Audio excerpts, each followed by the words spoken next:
Chapter 2 Siege of Cataltukuk. The gates slowly rise to allow the city guard out. Led by Amastus and Enkidu, the guardsmen are supplemented by hundreds of other men gathered to protect their city. Untested in battle and fearing for their lives, the men shake with fear. "Hold!" orders Amastus. "Enkidu, did your angel give you any details about these creatures?" "He warned me that a great evil was approaching, but no more. His counsel is vague, to say the least, at times. Once you informed me of the threat, he was more forthcoming. They are called the Sakari, and come from a world known as Averno. They are foul demons with a thirst for violence, and we cannot underestimate their power. The first of the Sakari become visible on the horizon, their thunderous footfalls stirring up the most primal of fears within the city guards. Amastus and Enkidu stand at the ready, waiting to make any tactical decisions. "Will your angel be lending us any aid from his own kind?" Amastus asks. Enkidu slowly shakes his head, keeping his eyes fixed on the approaching Sakari soldiers. His right hand rests upon the hilt of his sword, ready at a moment's notice to draw. More elegant and powerful than any other weapon in the world, the sword that is called Tivon pulsates within its scabbard. Unlike the other swords and daggers of mankind, Enkidu's blade is constructed of Yazatan diamond, a gift left to him by his great-grandfather. The Sakari howl loudly with excitement, and pump their weapons in the air and stomp their feet. Dozens of horsemen break rank and flee back towards the city walls for protection. "Do not hate them," Enkidu says calmly. "Most of them are merchants, builders, and hunters. They have no true experience in battle. You cannot blame them for their fear. It's natural." Large, four-footed reptilian animals appear in the Sakari's next advancing line. More heavily armored Sakari warriors sit atop the Upas, which act as their cavalry. "I too am afraid, but we must stand firm. We must protect this city." "When did you become a soldier?" Amastus asks with a smile. "Last I checked, you did nothing but hide in your temple and pray." Raising his right hand, he causes the riders to draw their bows and nock arrows. "Archers ready!" To commune with the Yazata, one must pray diligently. Enkidu returns the smile and thumbs Tivon. Praying, however, is not all one does inside of a temple. Clad in black armor, with numerous spikes jetting from it in all angles, Rivius takes up the front position of his forces, and begins to shout commands to his troops, in a guttural tongue unheard of by the men. "Dioso aginestra!" Rivius bellows. Many of the soldiers begin to weave intricate signs with their hands, closing their eyes and visualizing symbolic glyphs. Enkidu feels a chill and begins to walk his horse backwards in caution. "Order the line to fall back." One of those words was a Yazatan phrase. Before the captain can respond, fire rains down among the horsemen. Panic consumes the army, causing both man and beast alike to burn. "Stay in formation!" Amastus screams. "Use all of our water skins to douse the flames!" He turns to Enkidu, flushed with concern. "Why do these demons know the angelic tongue?" Enkidu has no answer. He debates whether the Yazata commune with all beings, not just humans. "Surely Master Hoyles would have told me, were that so. Yet he knew of these creatures, and did not tell me what they were until they had already appeared. There's much that he knows that he is not sharing with me. Could Fausto's suspicions of the Yazata be founded in truth?" "Archers, release!" On the captain's command, thousands of arrows sail across the gap between the two armies. Sakari soldiers squeal in pain as shafts pierce through arms, thighs, and necks. Monstrous Upas rise up, thrashing as arrows plunge into their hides. The Sakari leader shouts more commands, causing Enkidu unease. Do what you can to break their line. I will engage their leader. When I have killed him, press the attack while their forces are in disarray. You mean to take him on alone? Amastus frowns. Be ready to assail them as soon as he falls. They may be able to recover should another take up the lead. Enkidu dismounts, drawing Tivon. His hair hangs down to his shoulders in tangled waves. Once it was a dark shade of blonde. Now dried blood and sweat mixed with baked-on dirt leaves it brown. His light armor is unable to contain his large muscles and imposing body. Steam-like waves rise from his form, a physical manifestation of his inner strength, his energy or aura. Enkidu charges the Sakari line, cutting through scores of soldiers with ease. Cataltukuk's defenders clash with the front line of Rivius' forces, mowing through the conscript portion of the Sakari army with little difficulty. As the bodies begin to pile up, the battlefield becomes crowded, and the horses of the humans are unable to maneuver. Attack them now! Rivius screams, ordering his lancers forward to spear the problematic horsemen. Amastus spurs on his horse, causing it to rear up and take the lance meant for him. The man falls from his steed, immediately having to cut through the ankles of 3 enemy soldiers. Screams echo through the air as Amastus' horsemen are butchered. Fall back behind the wall! Amastus shouts as more Sakari mages consume the battlefield in flames. Suddenly, Enkidu's horse appears, leaping over the fallen with a powerful jump. The beast tramples many Sakari before pivoting to kick an approaching lancer and reduce his head to a bloody mist. Behind him, Lianlin comes rushing forth on her own steed. Leaning from the side, she releases arrows as she rides as fast as she can draw them. Numerous Sakari fall due to the well-placed projectiles, driven through whatever exposed flesh is available. Do not give up, Enkidu shouts. We can still salvage this battle. We have already lost many men. We need to get everyone to safety, Amastus says, cutting through the torso of an attacking soldier. You cannot lose faith, my friend, Enkidu shouts, cleaving through the skull of a Sakari soldier and shearing off the top of the invader's head with ease. We can hold this line if we do not give up any ground. My men are dying.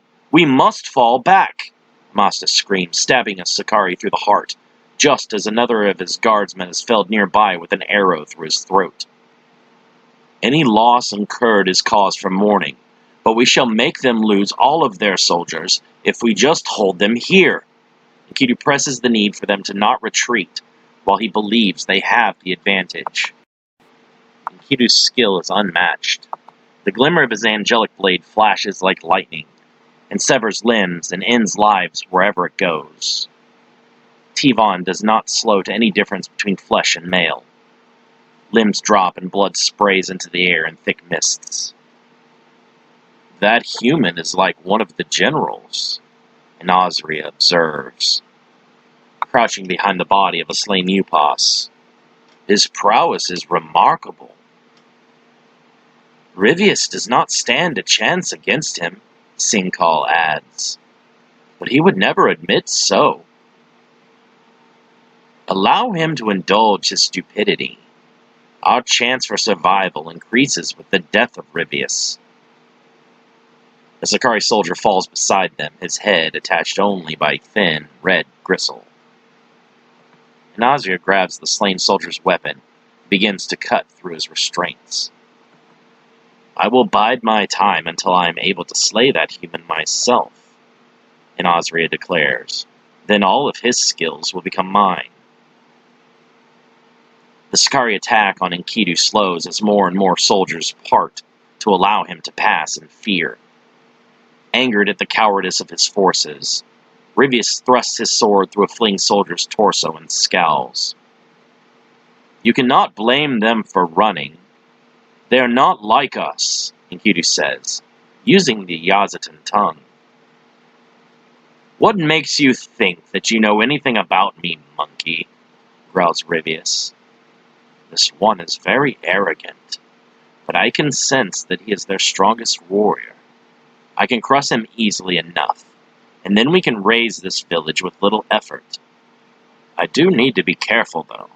Lord Marduk was clear that he wanted his survivor to escape to draw out the warriors of Levant into our trap.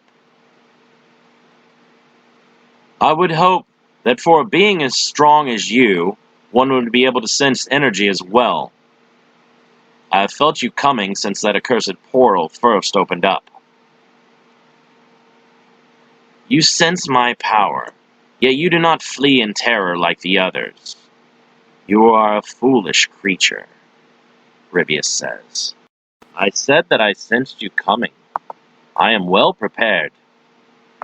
Your preparations have been in vain, Ribius howls. His aura erupts like flames around his body in a swirling, violent cyclone. Waves of energy rush past the human, who does not even flinch. I told you that I am well prepared, Enkidu says, raising one of his hands. The Sakari laughs at the confidence of Enkidu, having taken many lives over his 350 years of existence. He does not fear one human man. Having no fear is not the same as having strength, Ribius says. Enkidu smiles as a glowing blue orb of light appears above his held-up hand. This is a form of discipline that few humans have learned, and even fewer can master into a style of fighting. By focusing one's inner light and drawing it forth to the surface, one proficient with the procedure can then shape that power and use it as a weapon. It's referred to as manifestation. True, but possessing both is even better, Enkidu replies with a grin, his orb of focused energy pulsating with sheer power. A human that can manipulate his own energy into a weapon is impressive, but not unheard of. I have killed others who boasted similar skill. You are a very arrogant demon. You underestimate your enemies. Ribius pushes one of his soldiers towards Enkidu and uses the stunned Sakari for cover. As expected, Enkidu must cut through the shield soldier first, and Ribius attacks with a two-handed sword slash, meant to cleave the human in half. Enkidu whips his back foot around, kicking up a cloud of dust, and rips his sword free of the Sakari soldier, just in time to cross blades with the opposition leader. Ribius grimaces, feeling the power of their impact reverberating through his arms. Switching his grip into one hand, Enkidu delivers a devastating uppercut that crunches bone to dust. Coughing up blood, Ribius stumbles backwards and tries to regain his composure. Tears sting in his eyes, and he realizes with horror that Enkidu's blow was the single most painful strike he has ever suffered. Give up now and return whence you came, Enkidu says. There need not be further bloodshed. Ribius growls, furious at how the human thinks it can talk down to him after landing a single hit. I do not know how you knew of our coming, but no amount of preparation is enough. After I cut you down, our forces will sweep over your land and leave not a single building erect. You will not get past me, Enkidu says coldly. This shall be your final duel, should you choose not to heed my warning. Then unleash your assault, and allow me to kill you and move on to more important things. Lord Marduk needs this city cleared out next, since it's the largest city closest to the portal. I must make way for the rest of its army. When this village falls, none of the surrounding ones will be able to put up a defense before we can sweep over them, Ribius thinks, trying to build up his will to end the fight. As you wish, Enkidu says, hurling the energy into the Sakari's chest. Ribius swings his sword to cut the energy in half, but the orb changes direction unexpectedly and slams into his chest. What is this? Ribius screams, as he is slowly burned alive. He howls in pain as his body glows white-hot, slowly breaking apart into tiny pieces that dissolve away. It is called Brahmastra, the Retributive. Soon, The energy will destroy you from the inside out, judging your crimes. The more evil the opponent, the stronger the power of Brahmastra. Able to stack exponentially, the strength of the attack is unbelievable, but also dangerous. If one were to wield Brahmastra with evil intentions, they instead would be destroyed. Placing this limitation on the attack is a major factor in its ability to increase in power and take down evil in any form encountered. How could a human have learned such a powerful attack? Rivius whispers as his body is nearly fully dissolved. Learned? No, I created it, Enkidu says, as the Sakari vanishes in a final yelp of agony. Screams fill the air, burnt bodies, others just mangled, lie strewn across the dirt as refuse. The first battle against the invaders has come to an end. As he stands over the ashes of the fallen Sakari, a telepathic voice cuts into the man's head, talking to him from another world that is called Halaven. Enkidu, the Earth's aura is still sour. Something darker remains. Master Hoyles, I have killed the strongest of the demons. He must surely have been their leader. Those few remaining are already fleeing back whence they came. Enkidu replies to the heavenly voice. The Yazata is a member of the elite class called the Hashmalan, which are tasked with overseeing the development and protection of the lower races. That creature was part of a scouting party. The true power that I have prepared you for still remains to show itself. Master, there was no such way a power could exist. What you sensed was many times stronger than that which I have already slain. Prepare for the worst. You are a strong warrior. With faith, you shall succeed, Doyle says telepathically. I must. If I fail, there will be no one else to stop them. Amastus approaches, blood smeared on his face and dripping from his blade. The remainder of their host has fled back into the wasteland. I have sent 300 men in pursuit. He looks down at the ashes of Rivius. I should have never doubted you, my friend. The Sakari have stopped waiting. Their patience has grown thin. Their scouting party's defeat did not deter their efforts as I had hoped. A much stronger military force is now moving into Kishar, Hoyle says. Recall your men. We must ready the city. More are on the way, Enkidu says, cleaning the blood from Tivon. Did your angel tell you this? Amastus asks mockingly. In truth, the man prays that Enkidu is wrong. Having to face more of those creatures is not something that he would ever desire. Enkidu nods. That was merely a scouting party to test our response. Those coming in the next wave shall be much stronger. Lianlim and the young warrior priest in training Simeon approach them, surprising Amastus that they both have survived. You did well, Enkidu says. Much better than I expected. Ismail will be very proud of you, he tells Simeon. Simeon grins. It is thanks to the additional training that you have given me. Master Ismail is wonderful, and I am grateful to be his pupil, but his skill rests largely on the arcane and his intelligence. You are a much better swordsman. One must be well-rounded. I often wish that I were better with my own spellcraft, Enkidu replies. More of those creatures will soon be upon us, however. I need the two of you to stay off the front lines. Hang back and work to protect the villagers from any of the demons that may get past us. The teen nods, accepting their duty. If you need me to step up, just give the signal, Lianlim says.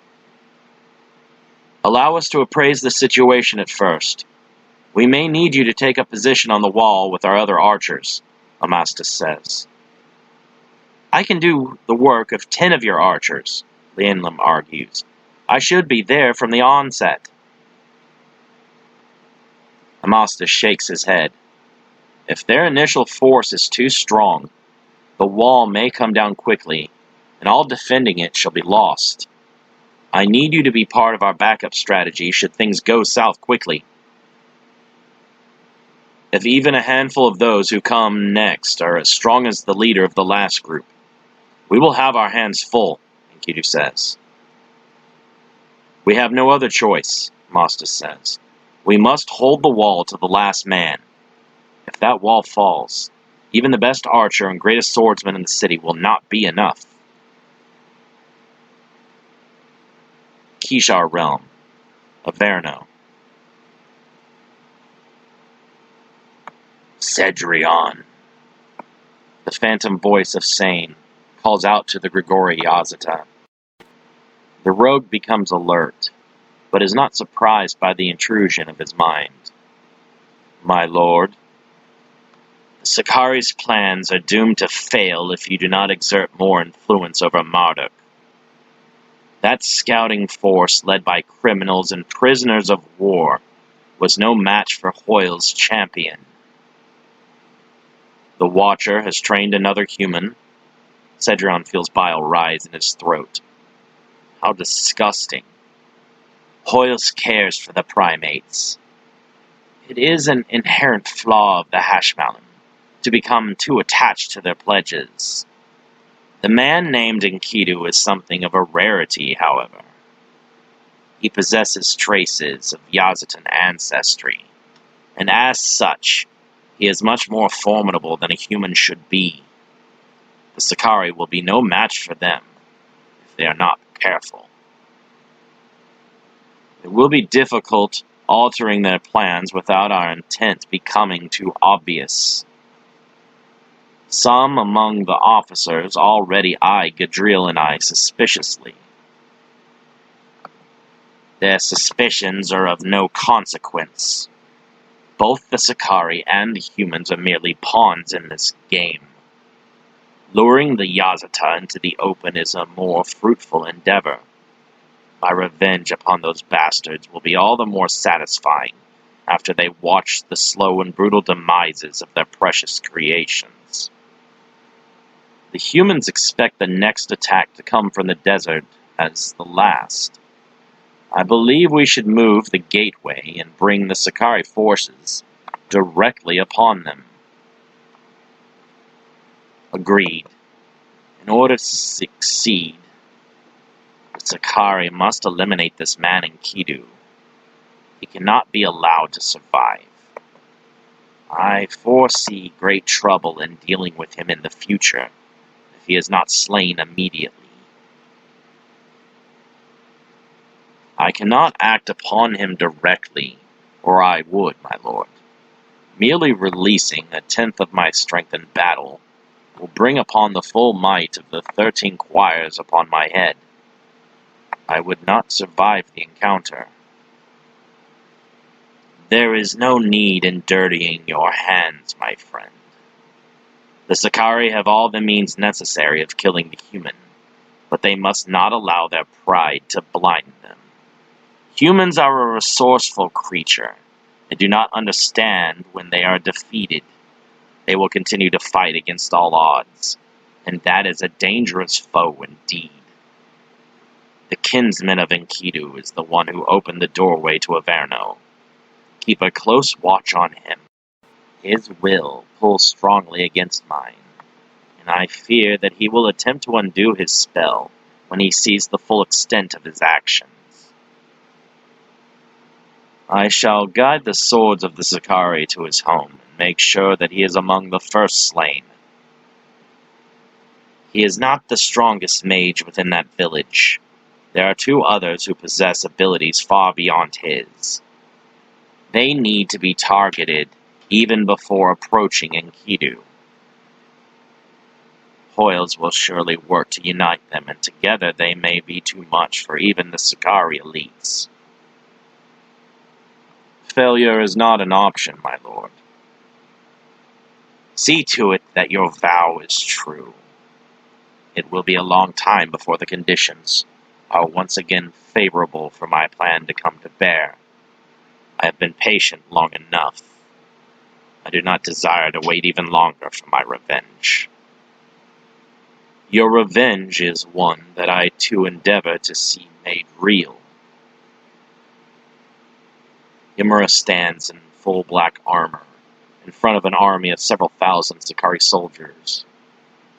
His aura pulses like a black mist. His skin is pale blue in color, and his eyes are striking red, with no visible pupils. Long, curved horns spiral at the sides of his head, and pierce through the bottoms of his earlobes, in a fashion style not unlike many human tribal customs of body mutilation. His hair is long and oily black. The Yazata report that the Gateway shall now lead our forces to the city where Rivius's unit was felled. General Gishbar, one of Ymera's fellow commanding officers, reports. If those foul birds could work such magic in the first place, why did they not place Rivius directly upon the enemy? Another general named Udu asks. Rivius's group was to act as a scouting force, Ymera explains. They served the purpose they needed. We now know where the concentration of stronger humans lie, and we will wipe them out without having to deal with exhaustion from long travel. Now, move the 1st Regiment, Ymera orders, raising his sword and spurring the soldiers through the portal. I am excited. I have never seen a human in person before. I will enjoy slaughtering them, a female beside Ymera says. She is Inyana, his older sister. Inyana is light purple in color, with large red eyes and sharp claws. She wears a dark brown ceremonial robe over light midriff-bearing armor. Curved horns that are decorated with ornaments and jewelry spiral from the sides of her head. Married to King Marduk, Inyana is Queen of Central Averno. We are not here for fun, sister. We must clear the area of threats so that an occupation force may take our place and fortify, Ymera says. Inyana sighs and mounts her upas as the first line of soldiers vanishes through the portal.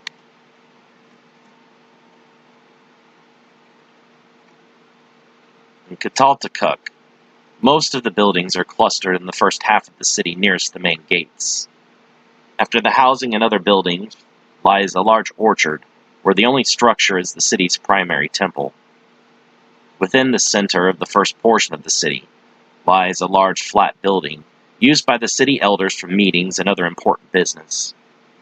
Having received Captain Amastus's report on the carnage at Benares, and the following attack led by the Sakari scouting unit, the city elders have gathered to deliberate what course of action needs taken to keep their city safe.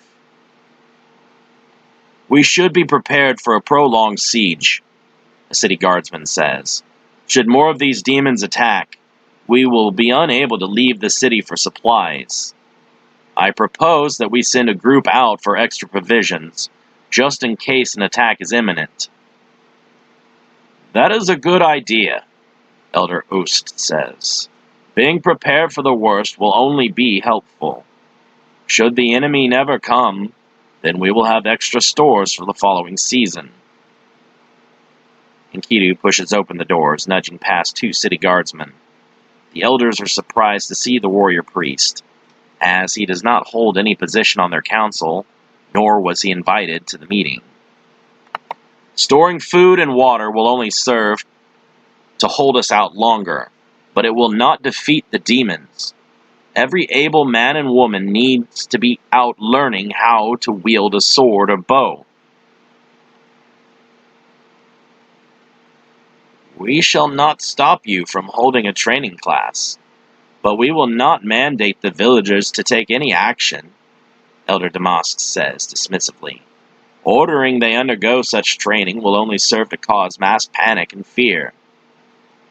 We stand on the edge of a demon invasion, Enkidu shouts. They need to be fearful. Fear is a healthy motivation in serving to make one act in the interests of self-preservation. There is much to be done in preparing Cataltukuk for these invaders, yet all you do is sit here and discuss matters endlessly. Action must be taken immediately, or we will be destroyed. Enkidu, we all value your strength and skill, but you do not have the ability to predict the future. We speak of possibilities to prepare for, yet you speak of doom with certainty. It is not bad for us to prepare, but widespread paranoia will serve us ill, Elder Ring says. If you, as the city's elders, do not issue a statement, the villagers will not believe that the threat is true, and we will be taken by force without a chance of survival. Every man and woman of this city must work together, or we will fall. What evidence have you that there are more of these demons on the way? Damask asks skeptically. As far as we know, the enemy army that destroyed Benares was crushed today, just outside our gates by our superior city guard, and the efforts of both you and Captain Amastus. What I warn you of is a certainty. My connection to the Yazata is strong, and Master Hoyles would not lie to me. He tells me that there is a larger enemy force on the way, and I must believe him to be truthful. If this enemy reaches us and we are not prepared, not even our city guardsmen will be able to save this city. Are we to take counsel from an invisible voice echoing from within your head? Damask asks. None of us can see nor hear any Yazata, so why are you so special? Do the other priests also convene with these mythical beings? The Yazata are as real as you or I, Enkidu growls, growing angry at the elder's stubbornness. If we do not heed their warnings, our city will be destroyed. Damask waves a hand to dismiss the warrior priest. We will consider your words before making any decision, but that decision will come from us, not the Yazata. If they wish us to do their bidding, then they should make themselves known to all, not just you. Making threats of holy beings is not wise, Enkidu cautions. When death is at our doorstep, we will need all the allies we can muster. With this statement, he turns and exits the building once more, to leave the elders to do what they do best. Talk. Amastus returned shortly with the rest of his 300 men. Did your men catch up with the stragglers? Enkidu asks. Amastus pauses, having much more grim news than a few enemy soldiers get away. A larger force is moving across the Uzal. They seem much better organized and armed. They do not seem to be fatigued from long travel. I do not believe they came from the Yota as the others. Enkidu frowns at this disturbing news. The demons have multiple routes of reaching us? How many? He asks, fearing this new threat is worse than he anticipated. There are easily 2,000 of them, and their force is still marching, Amastus reports. I could not discern the beginning of their line. Everyone must fall back behind the wall, Enkidu says. Post your archers up high. We must prepare to defend against the siege. I take it that the elders did not prepare for anything beforehand? Amastus asks, skeptical of the city's leadership. Enkidu shakes his head. They wanted more proof of another attack. Well, they will soon have more than enough proof. I just pray that this proof does not spell doom for the rest of us. The guards crack open the gates, and they all withdraw back into the city.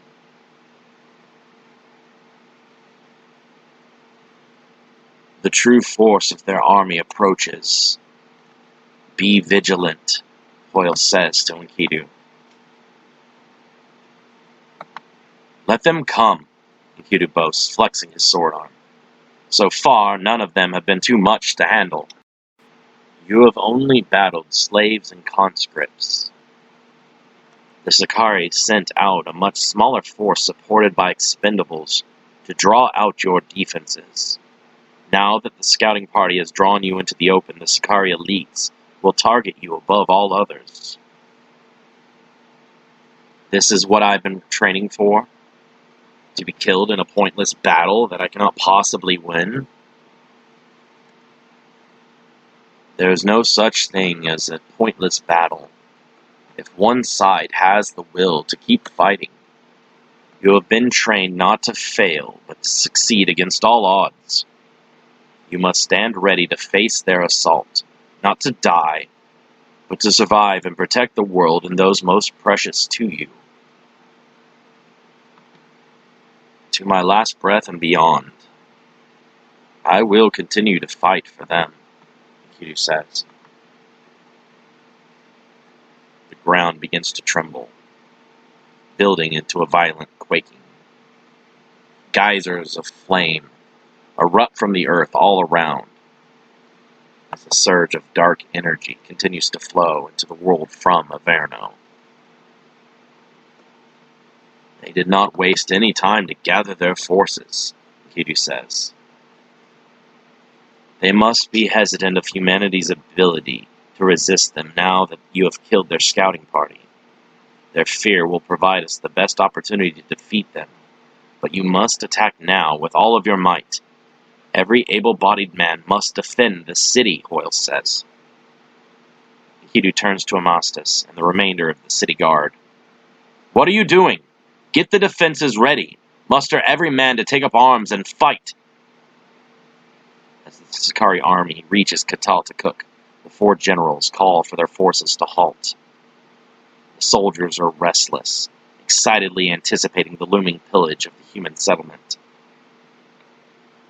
The survivors of Rivius' scouting party reported a small but well-organized resistance, General Yamura says.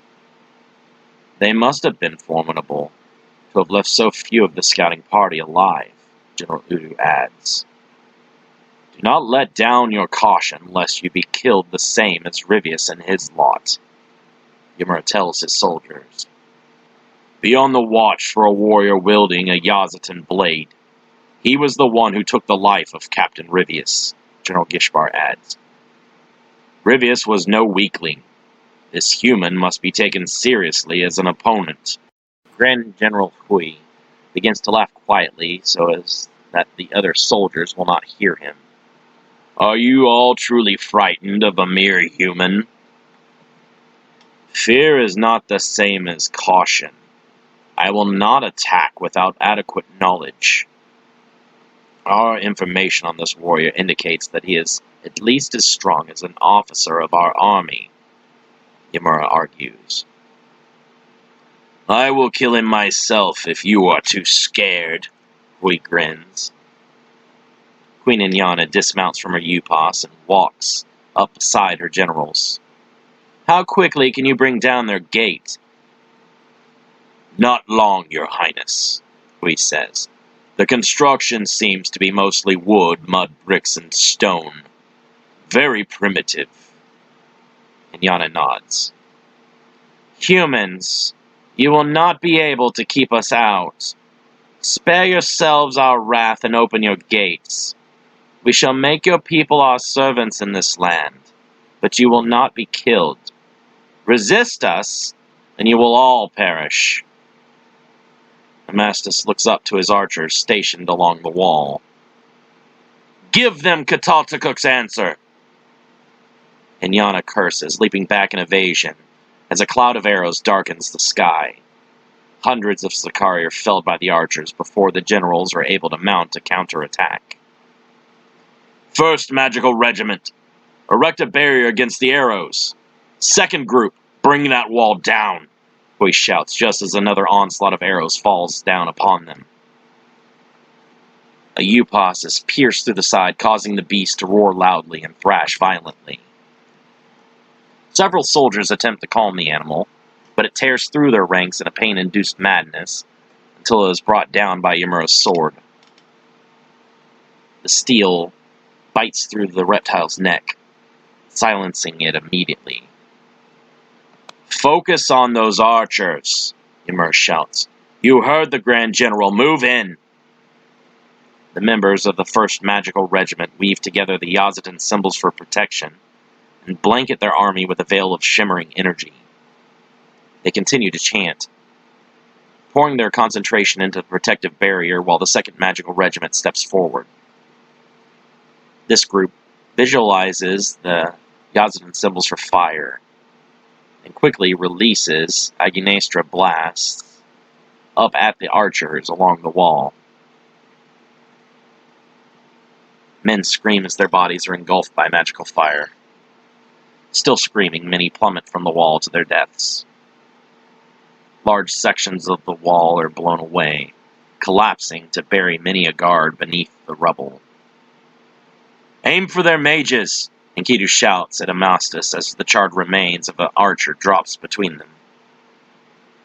A few of the magicians are felled, but others step up to replace them just as quickly. The generals divide the soldiers, instructing half of their number to begin attacking the large gates of the city directly. Fireballs crash into the wood, shaking the entire city violently. Upas are spurred forwards, ramming the entrance with their heads. The archers try to aim for the reptilian beasts, but it takes far too many arrows to bring any single one of them down. "The gates will not hold," Amastus says, watching with fear as the entrance continues to be assaulted. "Citizens of Cataltukuk," Enkidu shouts, turning to look at the frightened men and women before him, armed only with whatever they could find. "This is our defining moment. Fight with everything you have and leave nothing behind. We shall defeat these demonic invaders. We shall endure." The gate splinters and a grotesque reptilian snout works its way inside. Enkidu pounces, plunging his sword through the creature's left eye and killing it. "Take courage! These beasts bleed and die just as any other," Enkidu says. Taking their swords to the wood, the Sakari hack away at the gates near the opening, now blocked by the dead Upas. The villagers tremble, having never before had to take up arms and fight. Enkidu maintains his lead position beside Amastus, awaiting the first Sakari to breach their walls. Snarling in fury, dozens of the invaders tear through the gate, surging in like a black tide. Enkidu's sword flashes and sings, spilling blood by the bucketful. The Sakari soldiers are no match for the warrior priest, being cut down just as quickly as they enter the city. Amastus spears the Sakari through the side and pivots, using the still flailing creature as a shield to block the attack of another. Letting go of the spear, Amastus draws his sword and cuts through the necks of both attackers. "They are numerous, but we can beat them if we maintain our ground," Amastus says, cutting down another soldier. Inyana, mounted on her Upas, circles the front line and observes their progress. Removing her helmet, she grins widely. Breathing in the air and taking in the sights, she suddenly begins to cough loudly for a few seconds and struggles for breath. "What is this?" she coughs. "The air has less oxygen than what we are used to. You must take shorter and shallower breaths, my sister," Enkidu says.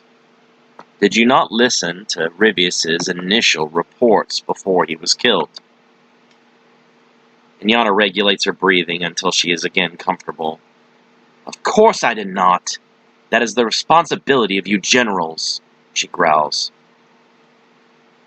"What an impressive fortified city. The humans have advanced far beyond the primitives that our ancestors beheld. Time moves differently between our worlds. I suspect the lower oxygen level plays into that role. I believe a great deal of time has passed in this world, beyond that which has passed in our own, Yamura replies. You are correct, General Yamura, Kui says. Cedrion says that some 60,000 to 100,000 years have passed in this world since the barrier was erected. That long? Unbelievable, Yamura whispers. I did not think the difference would be that pronounced. The Yazata stressed that we should target the magic users of this city first, General Gishbar says. Can you sense them, my queen? Inyana closes her eyes, trying to discern the magical energy of the area. I am not used to this atmosphere quite yet. The energy is all muddled together, and I cannot tell one apes from another. That will make our task of seeking out our targets much more difficult, Yamura says. I predict the warrior who killed Rivius will come to us, but the magicians will be more devious and keep themselves hidden. A wise tactic, Inyana concedes. It does not matter in the end. None of these monkeys pose a true threat to us. Allow them to hide and scheme. We will simply flush them out of their hiding places and massacre them all the same.